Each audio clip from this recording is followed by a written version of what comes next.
Subhanallah walhamdulillah wa la ilaha illallah wallahu akbar.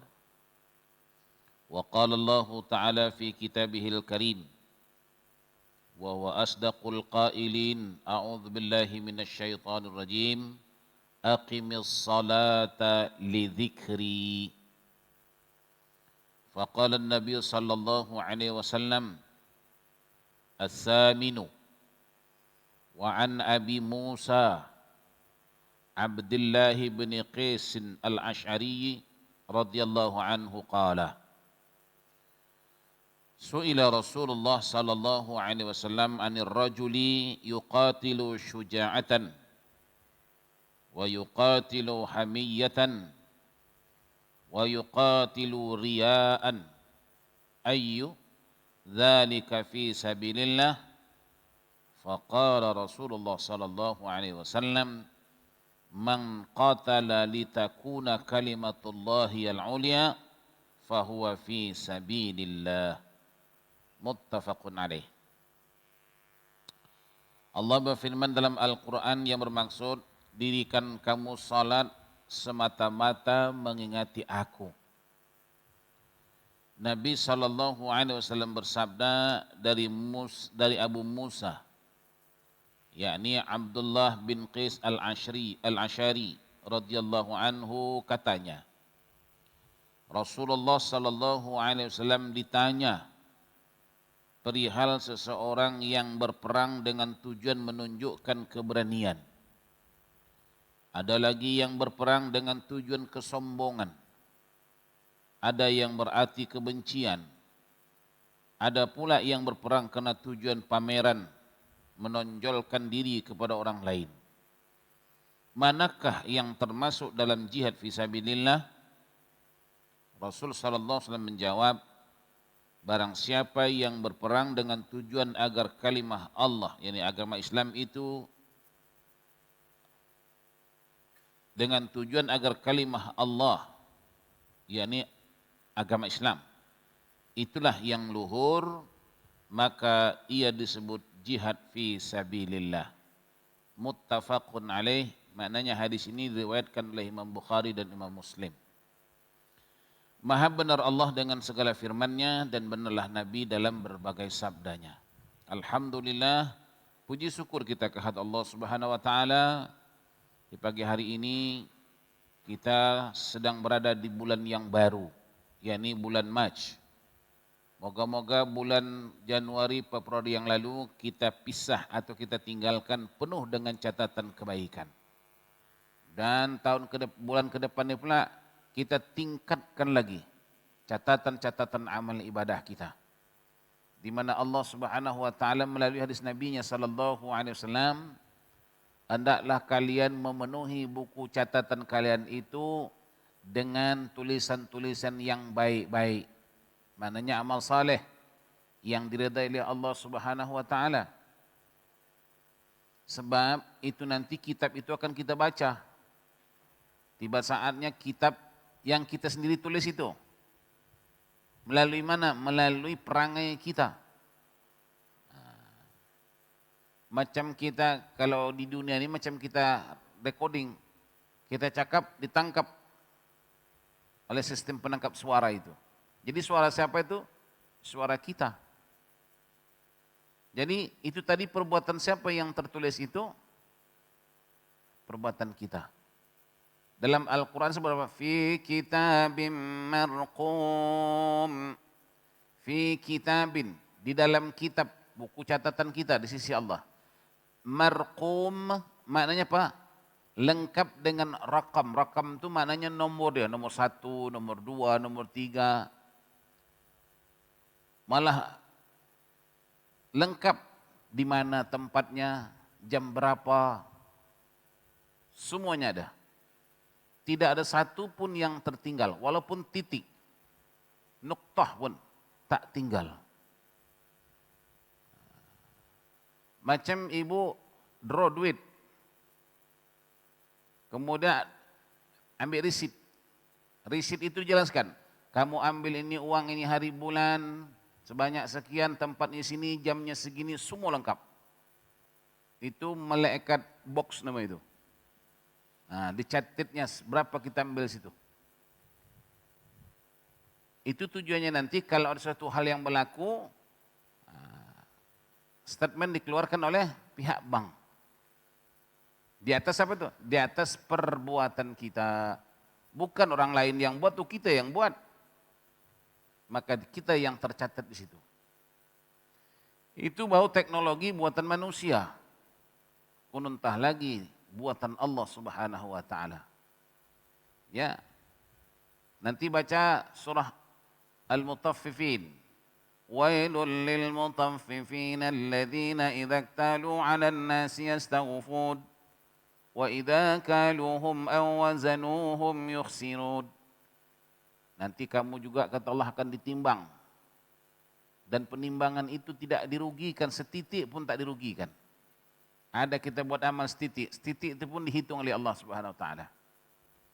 Ya. Wa midzajuhu min tasnim la.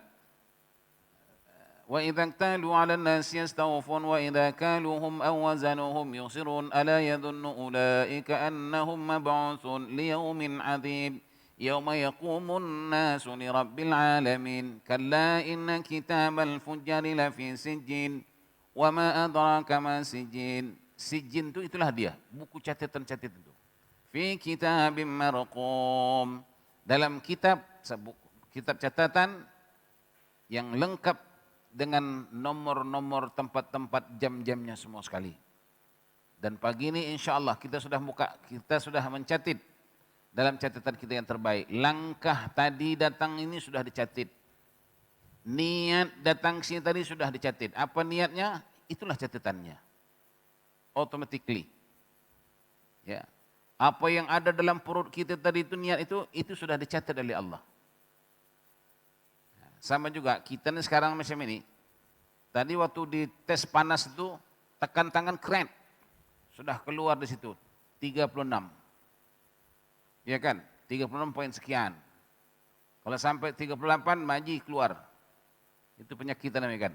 Jadi sudah ada sinar X dalam diri kita kan.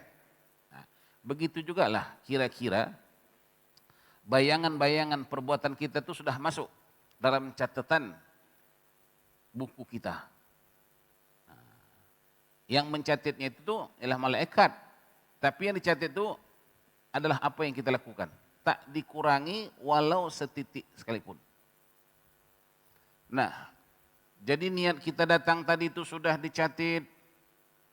Kekhusyukan kita pun, kesungguhan kita pun dicatat. Apa kata Allah? Tafarragha li'ibadati. Maknanya apa? Aku tidak hanya melihat hamba aku itu berbuat, kata Allah. Tapi aku juga melihat sampai di mana kesungguhan dia berbuat. Mungkin saja duduk rumah pun tak ada kerja, suami pun dah meninggal, pergi masjid aja lah, jumpa kawan, jumpa PA, jumpa mi'ah, ya. Agak refreshing juga sikit. Kalau itulah niat dia, itulah dapat. Seperti yang kita dah mengaji, yang sudah lepas tu, innamal a'malu bin. Nah, makanya selagi kita boleh merekodkan yang terbaik dalam buku catatan rekod kita, usahakanlah rekod-rekod yang terbaik. Kalaupun ada rekod-rekod tak baik itu, pastikan yang boleh dihapus. Jangan berkekalan di situ. Ada dosa yang tak terhapus. Tak terhapus itu, dia melakukan syirik. Ini dihapus pun tak boleh, dipadam pun tak boleh. Ada pemadam tu, ada teks itu, tip apa namanya itu, hancur dia, terbakar. Inilah dosa yang tidak diampuni oleh Allah. Innallaha la yaghfiru an yushraka bihi wa yaghfiru ma duna dzalika liman yasha'.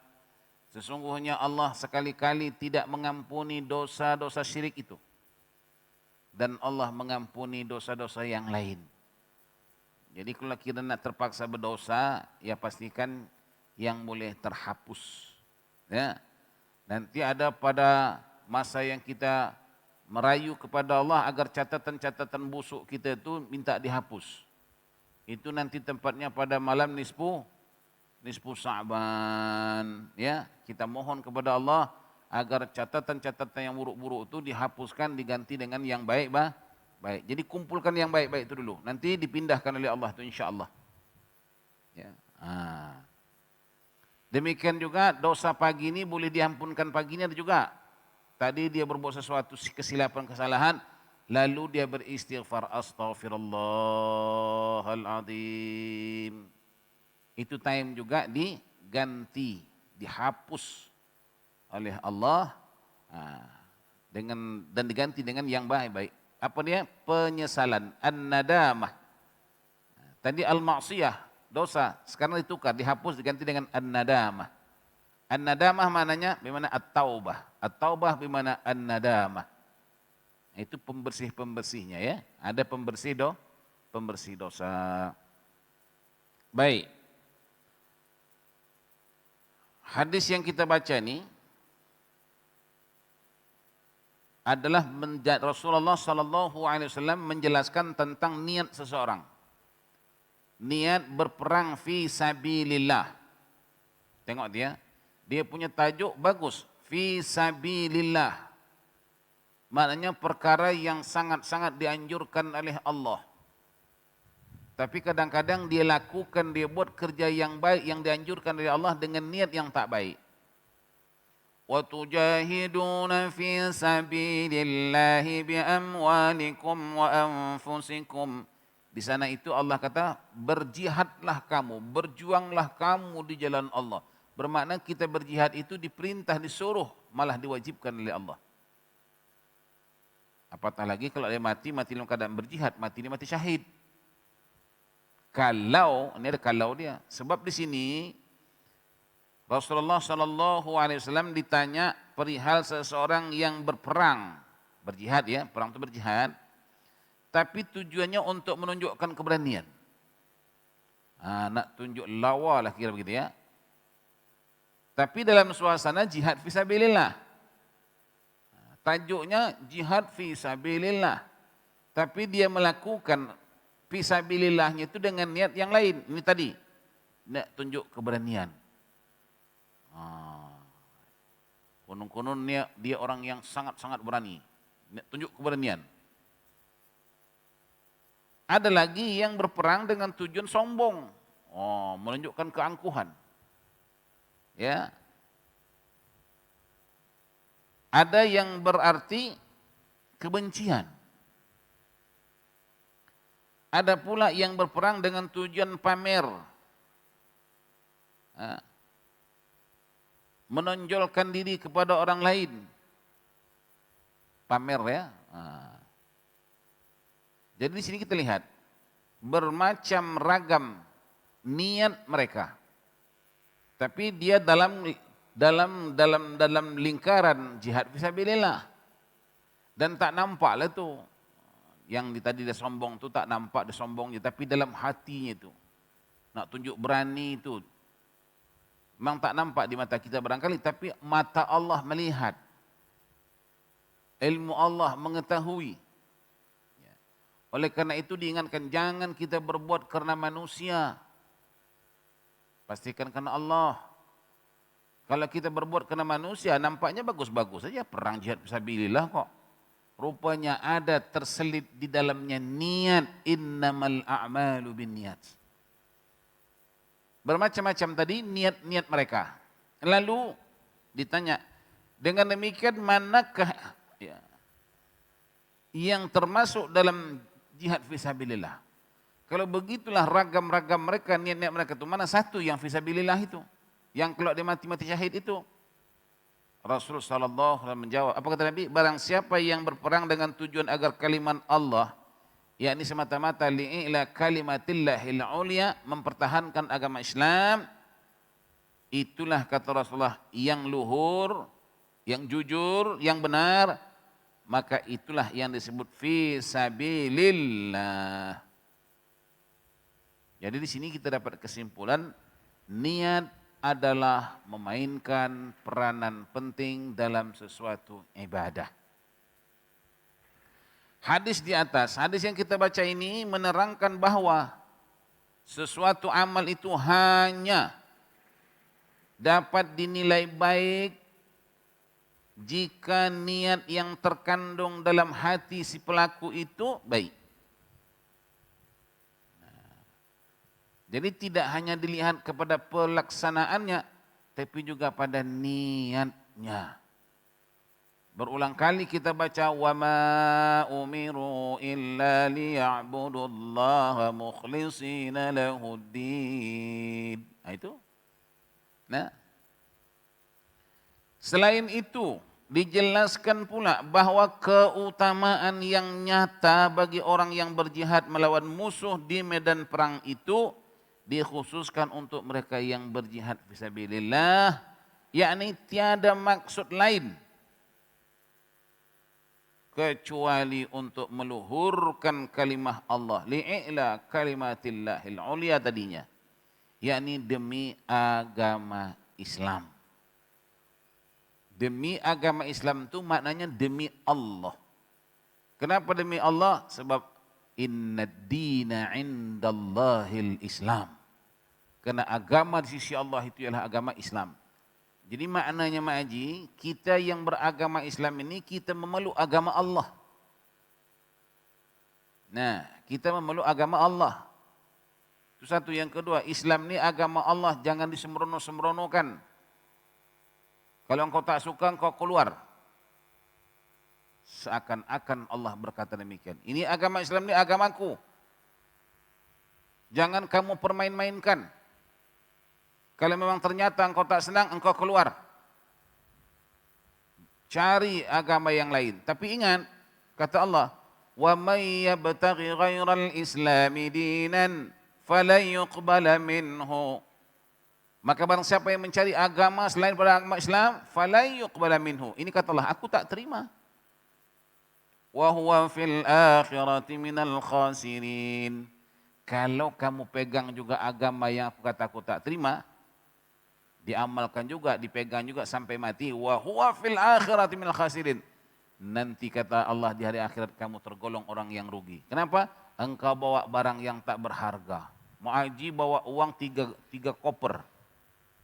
Pergi melancong ke luar negeri, tapi duitnya duit tak laku. Itu. Ya. Begitulah orang-orang yang tadinya beramal di luar daripada Islam. Dan mereka beragama di luar daripada Islam. Wa huwa fil akhirati minal khasirin. Di hari akhirat kamu akan merugi. Sebab apa? Sebab membawa sesuatu benda yang tak laku di sisi Allah Subhanahu wa taala. Makanya Mak Haji, bawalah benda yang laku walaupun sikit. Kata orang, kalaupun tak boleh kita punya duit sikit tapi pasti laku kan? Nah, kalaupun tak boleh, kata orang makan restoran, makan pinggir jalan pun boleh lah. Nasi bungkus pun laku juga duit tu. Ya, maksud saya walaupun amal kita ni sikit, pastikan benar. Kita ni amal bukannya banyak sangat. Ibadahnya bukannya rajin sangat kita. Mengaji seminggu sekali. Betul enggak? 1 bulan 4 minggu, tak datang pula 3 minggu. Jadi tekun-tekun lah seminggu tu aja. Sikit kan? Tapi original tak apa. Maji pakai barang kemas original. Satu aja di lengan Maji, tapi original. Ada pula Maji itu sepenuh lengan, tapi semuanya plastik. Bunyi yang krang. Tak guna. Sikit, satu bermutu, itu jauh lebih baik banyak menyemak. Jadi jangan sampai Maji pula kita berbuat banyak menyemak pun jangan juga. Solatnya rajin, baca Qur'annya rajin, zikirnya rajin, tapi tak ada ilmunya. Tak ada ilmunya. Dia baca Qur'an, tak ada ilmunya. Bagaimana baca Quran tak ada ilmunya? Tak tahu mana izhar, mana idgham, bila gunnah, ma'al gunnah, makharijul huruf, tak ada. Suka hati dia aja. Kalau tanya, tak boleh. Oh, engkau bukan tak boleh, engkau tak belajar. Kalau belajar pastinya boleh. Betul enggak? Dulu Mak Haji lahir di bumi Singapura, ni tak tahu bahasa Inggris pun. Wak boyan mah tu bahasa Inggris. Tapi kena belajar kursus sampai malam-malam. Hujan panas, pergi kursus bahasa Inggris. Akhirnya mahir, bukan pandai lagi, mahir. Kalau dia bercakap Inggris, Mat Saleh pun kalah. Dia punya slang tu, dia punya fasahah itu. Ada, ada juga orang bahasa Inggris tapi tak fasahah. What happy, what happy. What kelante. What kelante bahasa Inggris, what happy, what happy. Sepertinya what happen kan. Dia pergi what happy. Boleh tahanlah. Apakah dia tidak boleh? Bukan dia tak boleh, dia tidak mendalami. Kalau kita belajar insya-Allah, ya. Itu gajah di zoo itu, dia boleh tahu bahasa Inggris. Sebab hari-hari diasah oleh tukang jaga itu bahasa Inggris. Silap-silap saya pula yang tak tahu. Satu hari pergi nonton, tak apa kata kawan, gajah tepuk tangan, gajah tepuk tangan. Bermakna dia faham kata orang tu. Aku tu mengong begitu. Maknanya binatang pun tahu bahasa, reti bahasa. Ikan tu kita tengok, dia lompat-lompat, dia tepuk tangan gitu kan. Pernah tak Makcik pergi zoo? Hah? Pergilah sekali-sekali. Sekali-sekali aja, jangan selalu. Sebab situ masuk zoo tu nak kena bayar tiket dia. Betul enggak? Berapa harga tiketnya? Saya tu hari-hari apa kasih free ya. Itu pun anak menantu bawa. Busuk-busuk katanya 36 ya? Betul? Macam mana pergi nak, Pak? 36 dolar, katalah 36 dolar kan. Yang ditengok sudah apa? Ular, monyet, kerbau, babi pun ada juga. Mak Haji nak tengok kerbau, lembu, babi kena bayar 36 dolar, ya kan? Tapi tengok muka aku free aja, berdosa korang. Ya. Tapi tak apalah, ambil pelajaran. Saya pun pergi juga bayar juga tuh. Ya, walaupun free nanti bayar juga. Tapi dapat kita menerima, mendapat pengalaman. Saya termenung ya. Dalam hati saya, ikan macam ini pun reti bahasa. Bukan bahasa ikan, tentunya bahasa Inggris. Sebab saya tengok kawan tu dengan suara mic-nya jelas. Gajah tu boleh menari, suruh menari. Subhanallah. Jadi kalau manusia ini tidak tahu, itu tandanya bukan tidak boleh. Tidak belajar. Kita manusia ini Mak Haji, walaupun kita hebat sehebat manapun, kita mesti belajar. Ar-Rahman, 'allamal Qur'an, khalaqal insan, 'allamahul bayan. Bukan seperti makhluk-makhluk yang lain. Contoh apa? Ikan. Ikan tu tak belajar dia berenang. Tapi anak ikan tu yang menetas malam tadi, dia boleh berenang dalam laut tu. Automatically dia boleh berenang. Coba anak kita lahir tadi malam, masukkan ke laut suruh berenang, habis dia makan ikan. Jadi sepandai-pandainya kita manusia ini, itu adalah belajar. Jadi jangan sombong kita dengan binatang. Kata binatang, kalau kalian belajar, kalian pandai, ya wajar. Kami tak belajar tapi pandai. Boleh sombong mereka, tapi mereka tak sombong. Ya. Ini sering saya ingatkan kepada itu custom. Jangan sombong kau dengan anjing. Anjing tak sekolah, tak masuk University NUS, tak masuk, NTU pun tak masuk.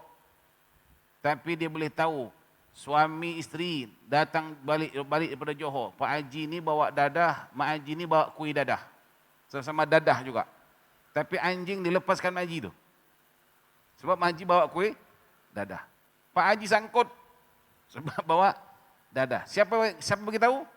Anjing. Tapi anjing kadang-kadang pedap juga. Aku yang dapat tangkap ini orang, engkau ulang naik pangkat. Dia tetap anjing juga. Oleh karena itu juga dalam Al-Quran itu Allah suruh kita belajar dengan binatang, suruh belajar. Bagaimana si Habil boleh mengkuburkan saudaranya Qabil? Dia belajar daripada burung qurab. Qurab itu kalau bahasa kita itulah burung gagak tuh. Kalau tidak tak tahu bagaimana nak mengkuburkan orang mati. Burung gagak itulah yang mengajarkan. Nah, jadi jangan kita nak sombong dengan kepandaian kita.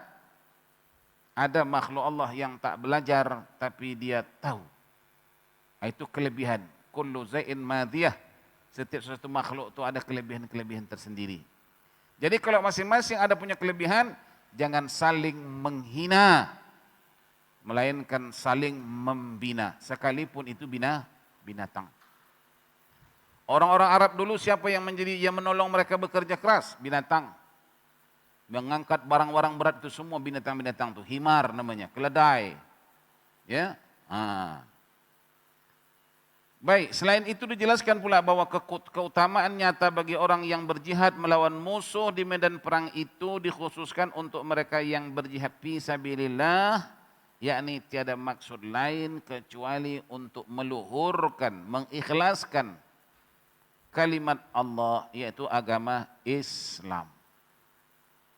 Itulah pahaman atau ilmu yang dapat kita petik daripada hadis yang ke-8 Ats-Tsaminu. At-Tasi'u yang ke-9, wa an Abi Bakrah Nufai' bin Al-Harith As-Saqafi radhiyallahu anhu anna Nabi sallallahu alaihi wasallam qala idza iltaqal muslimani bisayfayhima fal qatilu wal maqtulu fin nar. Qultu ya Rasulullah, hadzal qatilu fama balul maqtul? Qala innahu kana harisan ala qatli sahibihi. Muttafaqun alaih. Hadis yang sangat sahih. Kesembilan daripada Abu Bakrah, bukan Abu Bakar, Abu Bakrah. Ya.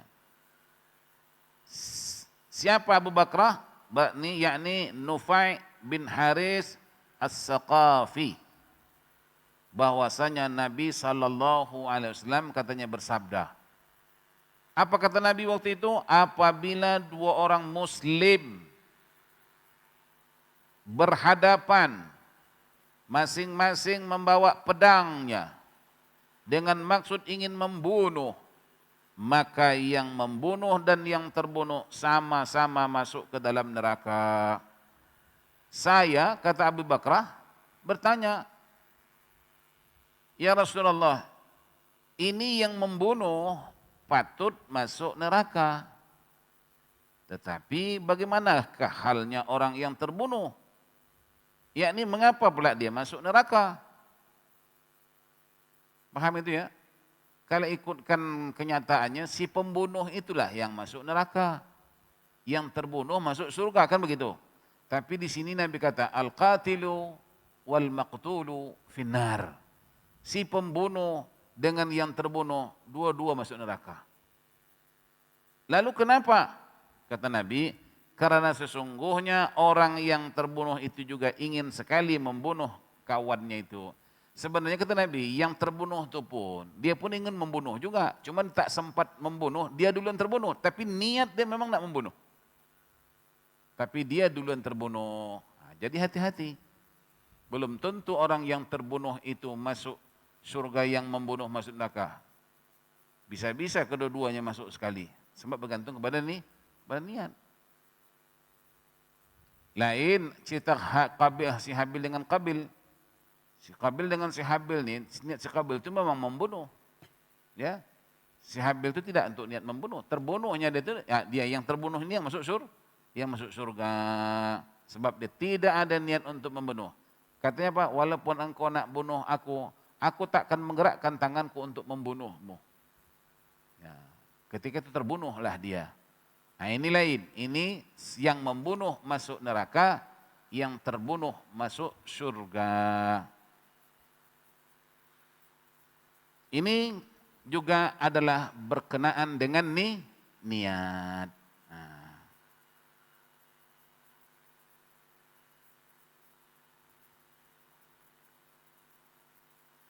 Itu yang terbunuh yang membunuh.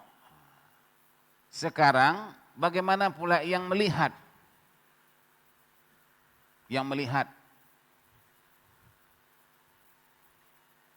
Contoh, dia ini membunuh. Dia ini melihat. Dia ini membunuh, dia ini mati. Waktu dia ini bunuh, dia ini nampak. Ini tahu. Oke? Lalu, apakah yang mereka berdua ini saja masuk neraka? Jawabnya, semua masuk neraka ni. Sebab engkau tengok, malah engkau kadang bukan tengok orang. Aku tengok orang, kau bunuh, aku tengok orang. Nanti kalau ada orang, aku beritahu. Itu namanya asyarikus syarik, disebut dengan syubhat. Man waqa'a fi syubhat, waqa'a fin nar. Man waqa'a fi syubhat, waqa'a fil haram. Wa man waqa'a fil haram, waqa'a fin nar. Nampak itu? Ustaz, memang saya nampak, tapi saya tak boleh buat apa. Saya pun tak berani. Oh, itu lain. Ya, itu lain. Itu kita tak ada kena mengena. Yang tadi ni dia nampak ni sebab dia betul memang ada komplotan dengan dia ni. Nak bunuh dia ni. Ya, ini tukang ini nampak, ini tahu yang dia ni akan bunuh ini. Ini yang kena. Namanya syubhat. Aku tak buat apa. Engkau memang tak buat, tapi engkau ikut serta. Itu makanya ada satu kes-kes dunia itu juga. Ini tertangkap pasal apa? Sebab engkau ada andil dalam pelaksanaan jenayah itu. Jadi, kalaupun kita tidak melakukan secara live, tapi bisa-bisa saja kita terjebak dalam syubhat namanya. Jadi berhati-hati. Al-ashir, yang ke-10. Wa an Abi Hurairah radhiyallahu anhu qala Rasulullah sallallahu alaihi wasallam salatul rajuli fi jama'atin tazidu ala salatihi fi suqihi wa baitihi bid'an wa 20 darajatan. Wa dhalika anna ahaduhum idza tawadda'a fa ahsana al-wudu'a thumma atal masjida la yuridu illa as-salah la yanhazuhu illa as-salah lam yakhtu khutwatan illa rufi'a lahu biha darajatun wa hutta anhu biha khati'atun hatta yadkhul al-masjid fa idza dakhala al-masjid kana fi salati ma kanat as-salah ia tahbisuhu wa malaikatu yusalluna ala ahadikum ma dama fi majlisih alladhi salla fihi yaqulun Allahumma arhamhu Allahumma ighfir lahu Allahumma tub alaih ma lam yu'dhi fih ma lam yuhdis fih muttafaqun alaih. Wa hadha labsul muslim wa qauluhu sallallahu alaihi wasallam yanhazuhu huwa bi fathil ya wal ha wa bizai ay yukhrijuhu wa yunhiduhu. Ini ceritanya apa? Hadis yang ke-10 ini daripada Abu Hurairah radhiyallahu anhu katanya apa? Rasul sallallahu alaihi wasallam. Kata Abu Hurairah, Rasul sallallahu alaihi wasallam berkata. Apa kata Rasulullah? Salat seseorang lelaki dengan berjemaah itu melebihi salatnya di pasar atau rumahnya secara sendirian atau munfarid. Sendirian, munfarid itu samalah, munfarid itu sendirian. Dengan 20 lebih, yaitu 23 sampai 29 tingkat derajatnya. Yang demikian itu ialah karena apabila seseorang itu berwudu dan membaguskannya cara wudunya, kemudian dia mendatangi masjid, tidak menghendaki sesuatu melainkan hendak bersolat, tidak pula ada yang menggerakkan kepergiannya ke masjid itu kecuali hendak bersolat, maka tidaklah ia melangkahkan kakinya selangkah kecuali dinaikkan, diangkat tingkatan derajatnya dan juga dilebur, dihapus satu kesalahan daripadanya, yakni dengan tiap langkah tadi sehingga ia masuk ke masjid. Oh, ini satu kelebihan bagi orang-orang yang datang ke masjid. Salat berjamaah. Salat itu boleh bersendirian, tapi salat berjamaah itu mempunyai kelebihan. Salatul jamaah afdalu min salatul fazzi, kata Nabi. Bi'20 darajah. Sesungguhnya salat berjamaah itu lebih baik daripada salat bersendirian, di mana kelebihannya kata Nabi 27 derajat. 27 itu pun rahasia juga. Mungkin 27 saja, mungkin 27 ribu, mungkin 27 juta, mungkin 27 bilion dan seterusnya. Kenapa demikian? Sebab Nabi kata jamaah 2 lebih baik daripada 1. Jemaah 3 lebih baik daripada 2. Jemaah 4 lebih baik daripada 3. Artinya apa? Lagi banyak jemaahnya, lagi besar pahalanya. Tidak hanya 27 ribu, mungkin 27 juta. Itu satu. Yang kedua, nilai-nilai saf, nilai-nilai masjid. Contoh, ini saf-saf yang depan ini semuanya orang-orang soleh. Ya, itu lain lagi nilainya itu. Dalam saf orang soleh itu kita ada situ, ikut dalam saf itu. Maka kita diberi pangkat oleh Allah ketika itu juga sama dengan orang soleh ini.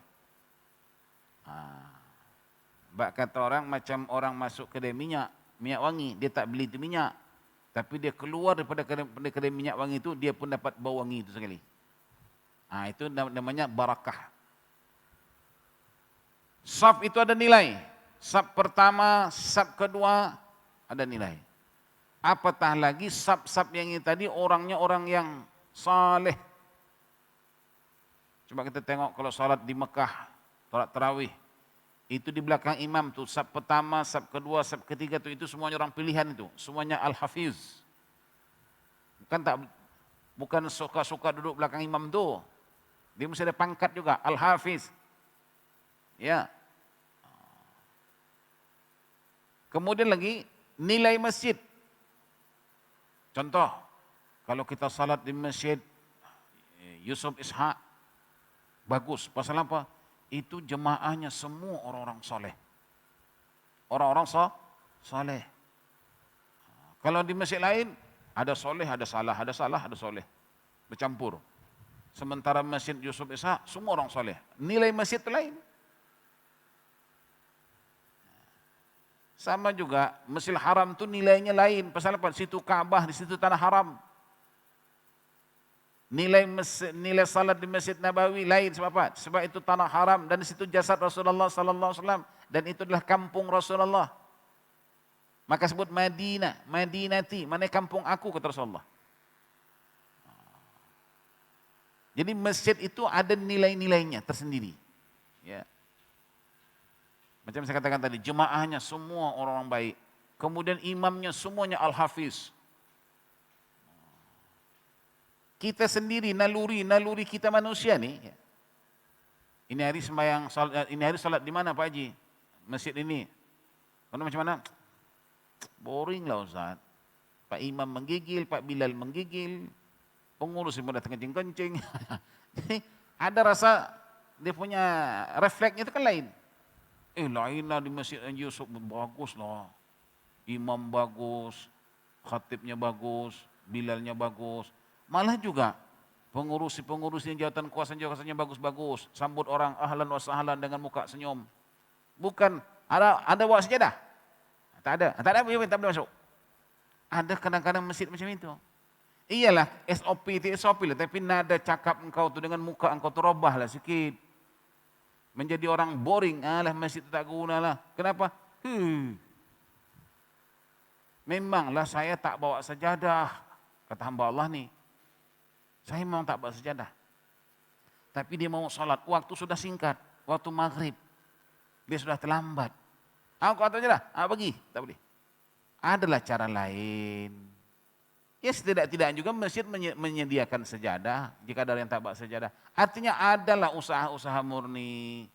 Atau setidak-tidaknya tadi dengan kata-kata minta maaf Tuhan. Saya ini menjalankan tugas. Kalau saya lah pada kuasa, tak ada masalah Tuhan. Jadi orang pun tak buat, tapi hati orang sejuk. Betul enggak? Itu juga ada begitu. Jadi saya pesan-pesan juga dengan pengurus masjid, kalau boleh orang-orang yang bertugas tuh diberi pelajaran, dikursuskan. Orang masuk hotel saja disebut ahlan senyum orang, apa kabar cik, padahal sakit gigi tuh. Tapi boleh dilayan lagi orang dengan senyum. Ini kita datang ke rumah Allah. Ih, kok jadi samseng? Tak boleh itu. Ini akhlak. Jadi tidak hanya tadi kepada jemaahnya, masjidnya juga, hatta juga pengurus masjid, jawatan masjid. Ada nilai-nilai tersendiri. Ada kadang-kadang orang bersumpah, begitu tak ayahlah aku. Kadang-kadang orang tak sama kan. Aku Ustaz, daripada pergi masjid tu, aku tak sembahyang pun tak apa. Sampai begitu tu kadang-kadang. Lalu kadang-kadang kita kata, takkan sampai gitu sangat. Iyalah kadang-kadang kita tak terasa apa yang dirasa. Kalau kita barangkali rasa apa yang dirasa, mungkin lebih pula daripada dia lagi.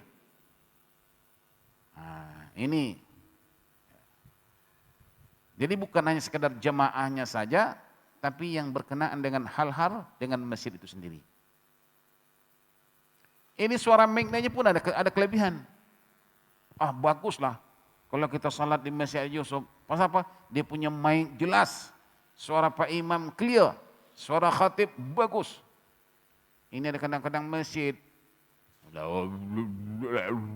Entah apa. Sudahlah suara tak boleh keluar. Di dalam pun banggang juga. Ini. Ini termasuk dalam hadis yang kita baca ini.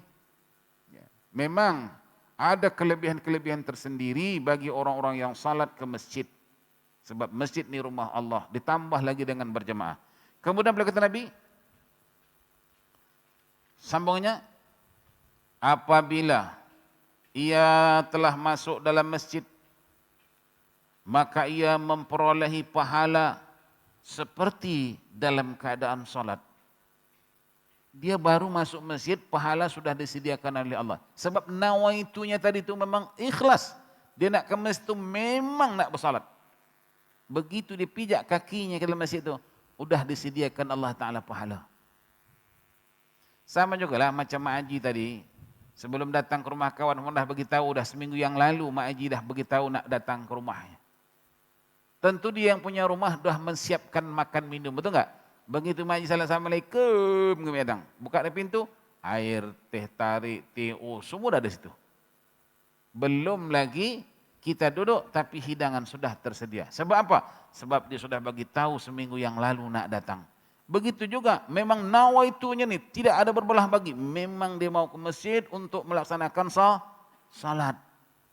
Kalau itulah kata Rasulullah caranya, maka begitu dia meminjakkan kakinya ke dalam masjid tersebut, dia sudah mendapat pahala seperti pahala salat. Padahal nak salat.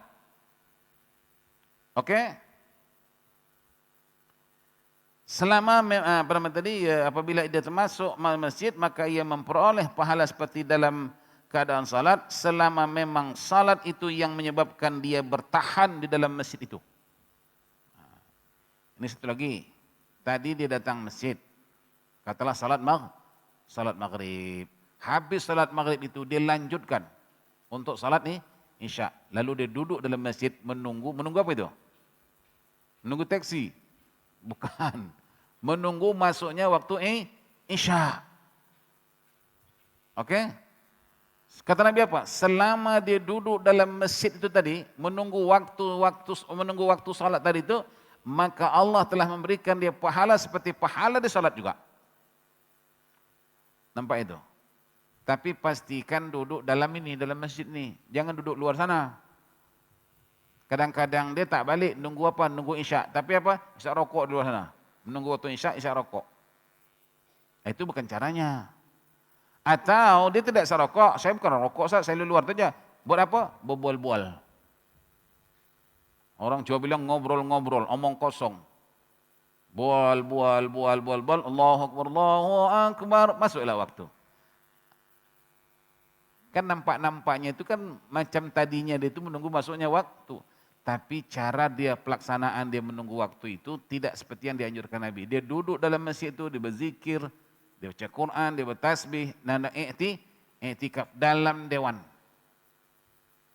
Duduk dalam ni masjid tak sama dengan duduk luar pintu tu. Luar pintu tu tak sah iktikaf. Betul enggak? Nah, dalam ni lain. Ya. Usahakan kalau kita duduk dalam masjid. Sebab dalam masjid ini Nabi sebut raudhatun min riyadil jannah. Taman-taman surga. Beza maji, kalau maji duduk dalam ni dengan duduk di luar sana lain. Lebih bertahan duduk di luar ketimbang duduk dalam. Kalau nak dibandingkan maji duduk di luar 2-3 jam boleh tahan. Tapi duduk dalam setengah jam belum tentu tahan. Belum tentu setengah jam boleh tahan dibandingkan 2 jam di luar itu. Kenapa? Nilai. Maji duduk dalam ni nilai pahalanya besar. Syaitan tak suka. Masa kata syaitan diduduk aja dapat pahala? Enak kali dia. Maka syaitan mulai mengobrak-abrik perasaan kita. Mengantuk kita datang, malas kita datang, menguap dah macam gajah kurang tidur, nguap terus. Padahal bukan kurang tidur. Itu syaitan lah. Kemudian gatal sana, gatal sini. Ujung-ujung dia menggatal. Dia keluar. Begitu keluar, happy, senang. Betul enggak Maji? Lain duduk dalam ni. Maji duduk dalam ni dah sama, udah gelisah nantang ini. Udah gini-gini dah kan. Yang mengantuk lain. Padahal ya Allah, bukannya kurang tidur. Cukup tidur, tengah ngantuk. Itu karena Maji duduk dalam masjid nih. Cuma nanti keluar masjid tuh, ada tak Maji keluar masjid tidur gini? Ada? Tak ada maunya. Atau Maji duduk kedai kopi, order kopi. Sementara kopi datang Maji tidur dulu. Ada? Tak ada maunya Maji. Lain duduk masjid. Makanya ada orang kata, susah mau tidur malam. Saya bilang kalau kamu susah tidur, datang jumpa saya kasih obat dia. Tak payah bayar, free. Yang pertama apa? Engkau datang ke masjid, dengar ceramah, dengar pengajian. Aku bercakap nanti engkau mendengkur itu. Yang kedua baca Quran. Baca Quran aja. Bismillahirrahmanirrahim. Ini susah tidur nih, baca Quran. Insya Allah baru satu muka surat nanti maju lagi dah. Waladhdallin. Inna lillahi wa inna ilaihi raji'un. Syaitan. Maka Nabi kata, Allah kata apa? Fa idza qara'tal Qur'an fasta'iz billahi minasyaitonir rajim. Nak salat, Allahumma inni a'udzubika min hamadzatish syayatin wa a'udzubika rabbi an yahdurun. Setan itu hadir. Kadang-kadang dihadir di mata kita, terkantuk-kantuk. Kadang-kadang hadir di otak kita, melayang-layang tak kemana. Dia tegak berdiri depan depan kiblat, tapi pikirnya tak kemana. Setan masuk ke kepala, ayah durun. Jadi kita mohon kehadiran setan itu dihapuskan dalam diri kita. Ya. Tetapi untuk kita nak menghapuskan setan dalam diri kita jangan main setan. Makanya kalau orang pergi haji itu, dia lontar itu. Lontar apa namanya? Lontar syaitan. Kan itu niat itu. Melontar batu itu, melontar jamrat, melontar syaitan. Dari mana maknanya? Lontar syaitan katanya. Tapi ingat, waktu kita nak melontar syaitan itu tadi, kita sudah buang dulu dalam hati kita nih, sifat-sifat syaitan itu. Baru kita lontar. Ini tidak. Dia lontar-lontar. Setan itu tegur, Maji, sesama setan kok melontar Maji. Engkau dengan aku pun sama apa katanya. Jadi kalau begitu, orang-orang yang sudah pergi haji nih, setan-setan ini tak ada lagi. Sebab sudah dibuangnya apa? Itu buang simbol. Kemudian dengan batu. Batu itu maksudnya apa tuh?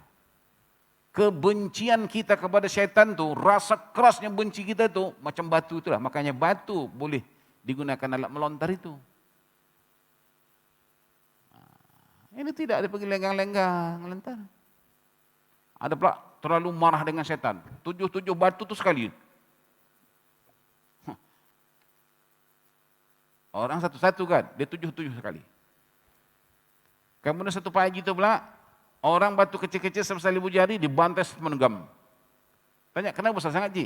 Kalau segini bilang bila setan tu nak mati? Saya pun saat dilantar macam tak mati ke batu. Sekali bawa sampai penggenggam. Saya bilang, Pak Haji, kalau sesar penggenggam pun tak mati, bawa X16 lah kalau boleh sekali. Dah diikutnya cara di otak di sini, bukan cara hukum. Tu. Ya, itu perasaan. Nah, ini peluang kita rebut. Bagi kita di Singapura, di masjid bagus-bagus, nak datang ke masjid pun jalan bagus. Saya tengok Maji datang di sana. Dipasang kerajaan payung. Apa nama itu? Setel apa? Sentel apa namanya? Aku nama tak tahu. Mentel ya. Maji jalan mentel aku tengok. Maknanya hujan tak kena hujan, panas tak kena panas. Subhanallah, di mana nak cari tempat macam ini Mak Ngah? Subhanallah, kemudahan yang diberi. Mak Haji pula kalau naik Grab sampai depan pintu. Itu kadang-kadang ada pula yang depan pintu, diantar pakai ke depan pintu. Turun daripada kereta atau Grab itu, pakai kereta sorong pula lagi tu. Sampai itu disorong lagi tu. Tak pijak bumi jawab dia. Berapa punya mudah? Atau kadang-kadang pula dia tak naik Grab, dia ada naik kereta sendiri, kereta kerap pakai itu, pakai sini. Jin. Kok Mak Haji tu relax macam BMW pasal ni. Bagus. Cuman saya ingatkan nanti saya takutnya ada peraturan Mak Haji berlomba nanti. Masing-masing ada kereta kan?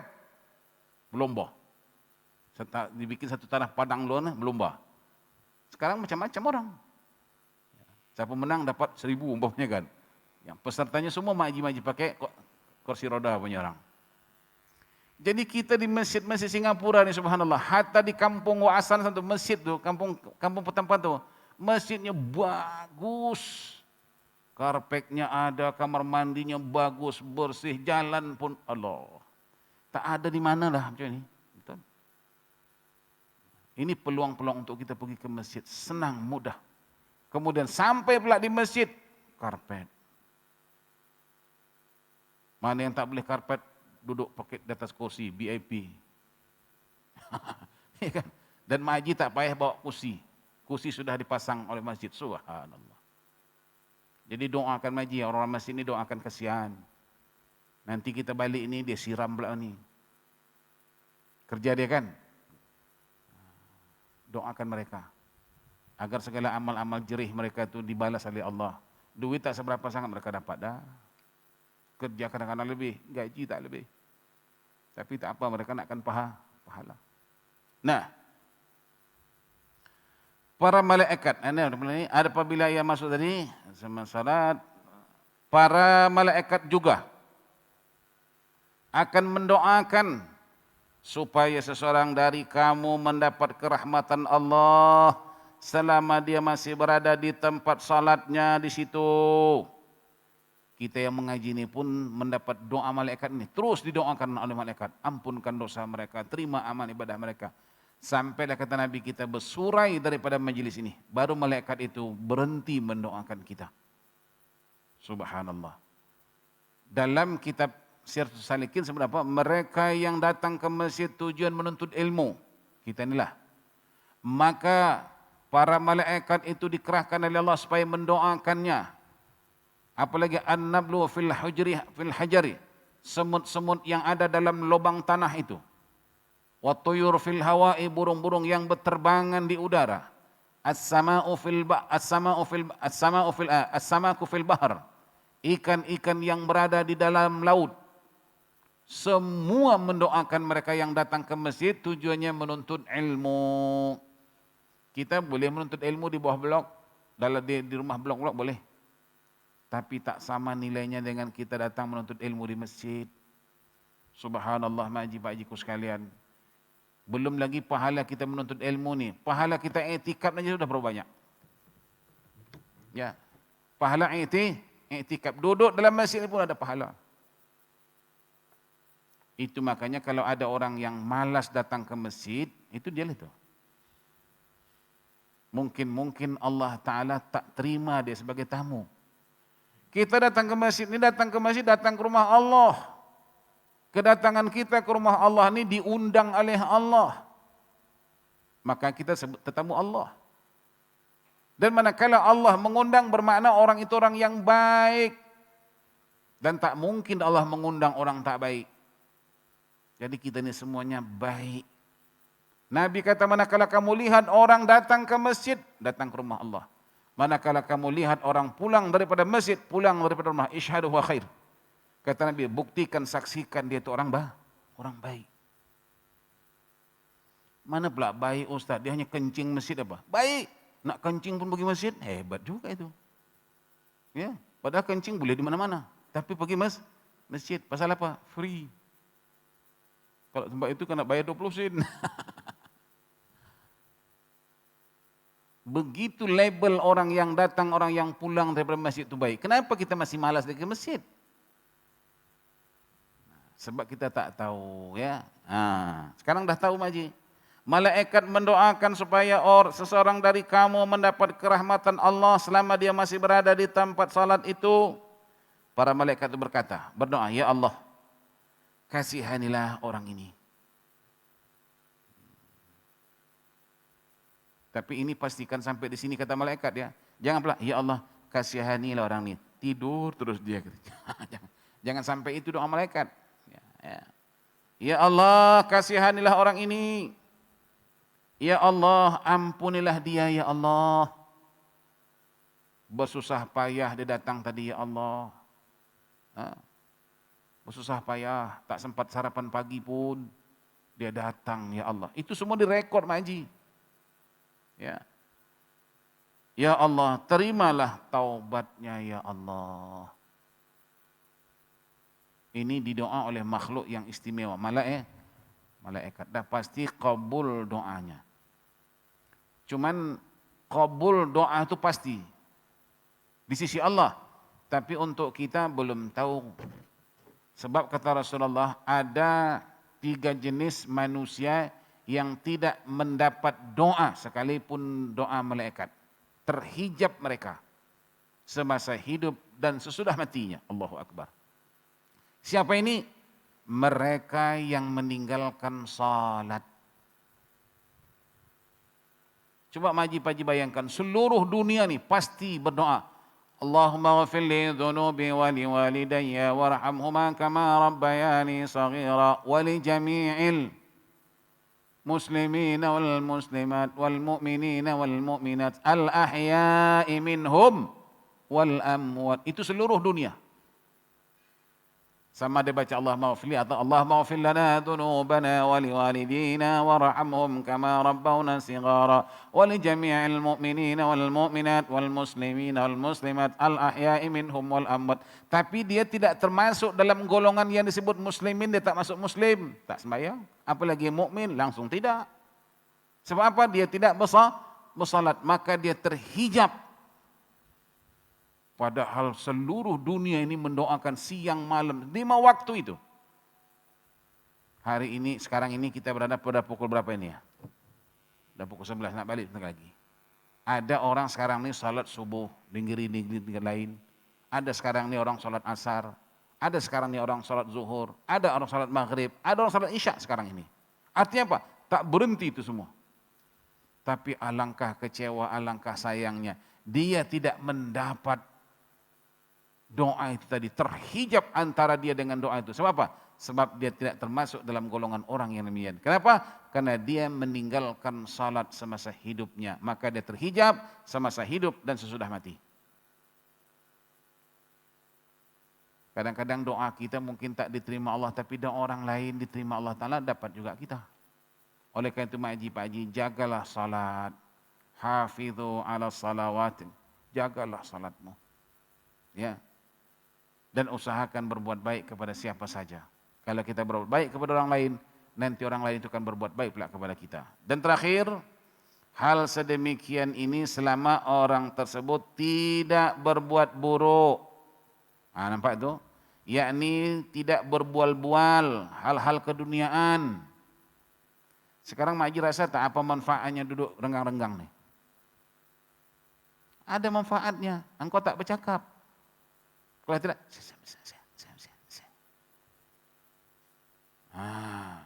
ada manfaatnya, jarang-jarang. Betul enggak? Jadi ada sesuatu hikmah di balik musibah. Itu tajuk forum kita nanti pada tanggal 3 April. Hikmah di balik musibah. Coba kalau Mak Haji duduk dekat-dekat, yang Mak Haji satu ni jeling aja. Besarnya gelang kau mon. Cantiknya cincin kau PA. Mengaji juga tapi jeling. Pas dekat. Dijarangkan. Dulu waktu kami belajar tingkat-tingkat ibtidaiyah lah, SD lah waktu itu ya. Tuk guru kami jarang-jarang kami. Kenapa tuk guru ni jarang-jarang? Rupanya agar kami sama murid-murid jangan berbual. Sekarang dah tua-tua pula dibuat boleh macam itu. Saya teringat dulu aku waktu belajar di kampung. Tuk guru waktu itu mengaji Quran. Engkau sini. Kita ni memang suka rapat-rapat, bukan suka apa, nak bual tadi tu. Tuk guru tantang kita bual. Tuk guru datang, dipisahkannya, betul lah, tak boleh berbual kita. Rupa-rupanya tahun 20 dapat berbalik masalah itu balik, subhanallah. Bermakna guru saya itu karamah dia. Karamah wali dia. Supaya dia sudah membayangkan, waktu sudah tiada lagi nanti, murid-muridku akan merasakan apa yang kau rasakan pada masa ini nantinya. Betul. Duduk kita jarang-jarang. Ya. Nah, demikian tadi doa malaikat. Ya. Hal-hal keduniaan jangan bercakap, jangan mengumpat orang lain, ya, memukul dan lain-lain. Juga selama ia tidak berhadas, yakni tidak batal wuduknya. Batal wuduk ambil balik. Dan yang tersebut di atas adalah menurut lafaz Imam Muslim, sabda Nabi SAW ada disebut yanhazuhu. Dalam hadis itu yanhazuhu dengan lafaz fathah ya dan ha serta dengan menggunakan zai, artinya mengeluarkannya dan menggerakkannya. Mengapa? Niat dia tadi keluar rumah nak pergi ke masjid, yang menggerakkan hati dia nak pergi ke masjid tu. Hati dia, bukan sebab-sebab yang lain. Maknanya bukan sambil-sambilan. Betul-betul 100% niatnya datang ke masjid untuk melaksanakan ibadah salat, bukan niat yang lain. Itu yang dimaksud yanhazuhu. Kalimah yanhazuhu itu maknanya semata-mata dia datang ke masjid itu, dia keluar dari rumah pergi ke masjid itu hanya semata-mata karena Allah. Adapun hadis yang ke-11, wallahu a'lam bishawab. Insyaallah pada kesempatan lain akan kita lanjutkan lagi. Moga-moga Allah Subhanahu wa taala merahmati dan memberkati kita semua. Amin ya rabbal alamin.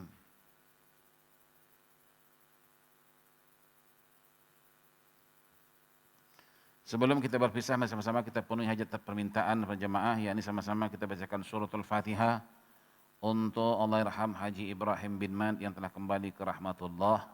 Demikian juga Allahyarhamah Tuminah binti Munajat. Semoga Allah Subhanahu wa taala mengampuni dosa-dosa mereka, menerima segala amal ibadahnya dan menggolongkan beliau dalam golongan hamba Allah saleh lainnya. Ala hadhihi niyyah wa kullu niyatin salihatin. Al-Fatihah. أعوذ بالله من الشيطان الرجيم بسم الله الرحمن الرحيم الحمد لله رب العالمين الرحمن الرحيم مالك يوم الدين إياك نعبد وإياك نستعين اهدنا الصراط المستقيم صراط الذين أنعمت عليهم غير المغضوب عليهم ولا الضالين آمين آمين آمين يا رب العالمين اللهم بحق الفاتحة وسر الفاتحة وبركة الفاتحة وعيبة الفاتحة يا فرج الهم يا كاشف الغم يا من لعباده يغفر ويرحم اللهم أنفعنا بما علمتنا وعلمنا علما ينفعنا اللهم أحسن عاقبتنا في الأمور كلها وأجرنا من خزي الدنيا وعذاب الآخرة اللهم جملنا بالعافية والسلامة وحققنا بالتقوى والاستقامة وأعذنا من موجبات الندامة في يوم القيامة ربنا آتنا في الدنيا حسنة وفي الآخرة حسنة وقنا عذاب النار وصلى الله على سيدنا محمد وآله وصحبه وسلم والحمد لله رب العالمين تقبل الله منكم. Ibu-ibu yang maukan borang ini nanti boleh berjumpa dengan Bu Kamilah. Borang yang kita berikan tu tahlil arwah kita. Kemudian barang siapa yang mengikuti kita melalui Facebook, penaud di situ, tak payahlah dia pakai borang, sebab itu sudah dikirimkan langsung kepada kita ya. Bagi yang memerlukan borang ni boleh ambil borang itu. Sekian dimaklumkan. Terima kasih atas perhatiannya dan mohon maaf di atas kesilapan. Wassalamualaikum warahmatullahi wabarakatuh.